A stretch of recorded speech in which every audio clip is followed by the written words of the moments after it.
Hemos escuchado el refrán en donde dicen, en la guerra y en el amor, todo se vale. Pues en ambos casos, esa expresión es absolutamente falsa. Ni en el amor, ni en la guerra todo se vale. Desde finales del siglo XVIII, los distintos estados se han impuesto constituciones, que no nada más son leyes supremas y esa norma que regula al poder, sino que esencialmente controlan al poder. Por eso, aunque los estados son bastante más viejos, las constituciones son las que consolidan el concepto de los derechos humanos reconocidos por la norma. El derecho humano lo tenemos por el simple hecho de ser personas, porque tenemos dignidad. Pero el reconocimiento jurídico de los derechos humanos surge en las constituciones a finales del siglo XVIII, empezando con la americana de 1787 y la francesa de 1791. Eso fue un evento subversivo para el Estado, que surgiera una constitución que tenía como propósito controlar el poder. Eso a muchos, incluyendo a Hobbes y a muchos otros, no les hubiera gustado en absoluto. Luego, el, monopolio de la protección de los derechos humanos en cada estado, pues lo tenía cada país. Yo protejo a la gente de mi país y el mundo no tiene por qué meterse en las cosas que yo hago en mi país. Entonces no existía durante mucho tiempo, a pesar de que ya había constituciones y ya había regulación jurídica de los derechos humanos, no había un sistema internacional de los derechos humanos. Aunque hay ahí antecedentes históricos interesantes, realmente no se puede decir que nazca un sistema internacional de los derechos humanos, sino hasta el final de la Segunda Guerra Mundial en 1945, cuando se desarrollan, según Thomas Bergenthal, los 4 pilares del sistema internacional de los derechos humanos. La Carta de la ONU, la que crea la Organización de las Naciones Unidas en 1945, la Declaración Universal de los Derechos Humanos en 1948 y los 2 pactos internacionales de derechos civiles y políticos por una parte y económicos, sociales y culturales por la otra en el 66. Bueno, todo esto para decir que los derechos humanos los tenemos por ser personas, están reconocidos en los diferentes países desde finales del siglo XVIII y empiezan a ser regulados como una comunidad internacional desde 1945. La pregunta es, ¿qué sucede cuando empieza a haber una situación de guerra? Cuando 2 países como Rusia y Ucrania establecen una situación de guerra. ¿Desaparecen los derechos humanos o cuando menos su protección jurídica? ¿Pasaría eso también, por ejemplo, en la guerra de las Malvinas entre el Reino Unido y Argentina?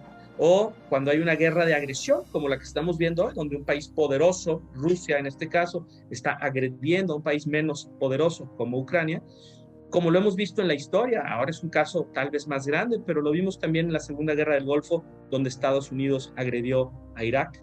Lo vimos en la Primera Guerra del Golfo, donde Irak agredió a Kuwait. No es la excepción. ¿Dejan de existir los derechos humanos? No, no dejamos de ser personas. Los derechos humanos siguen existiendo y la regulación de los derechos humanos también. Pero es un caso de excepción.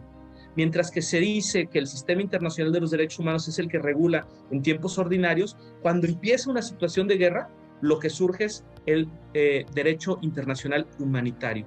Cuando escuchemos ese concepto, quiere decir que es el sistema de los derechos humanos aplicable cuando hay esta situación de excepción que es la guerra. Los derechos humanos protegen muchos derechos que se han ido desarrollando de diferentes maneras, pero algunos son la vida, e incluso en momentos normales, pues hay excepciones al derecho a la vida.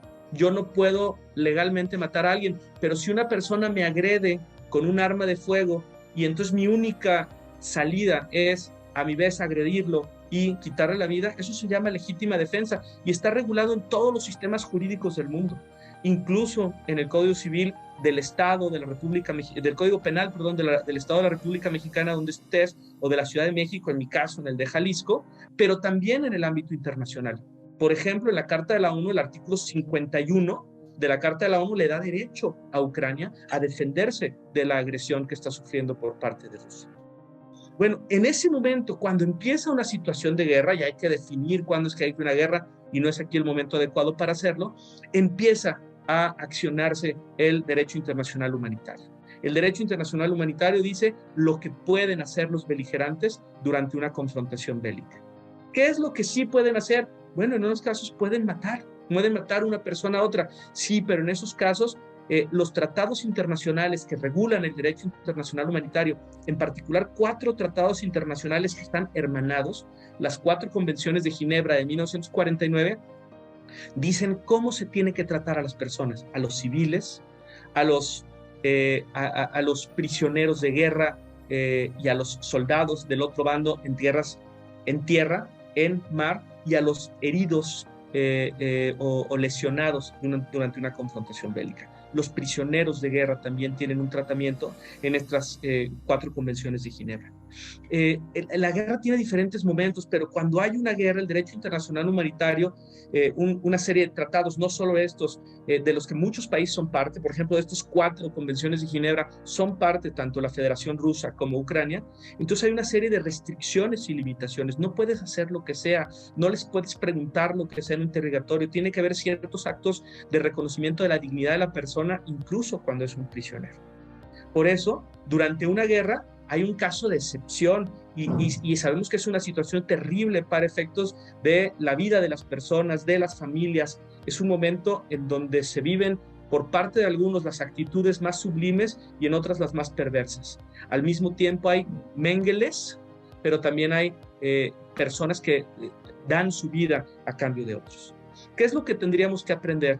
Pues que incluso durante la guerra hay restricciones. Y los 2 principios básicos del derecho, del jus in bello, lo que se vale y no se vale hacer durante la guerra, son la proporcionalidad y la discriminación.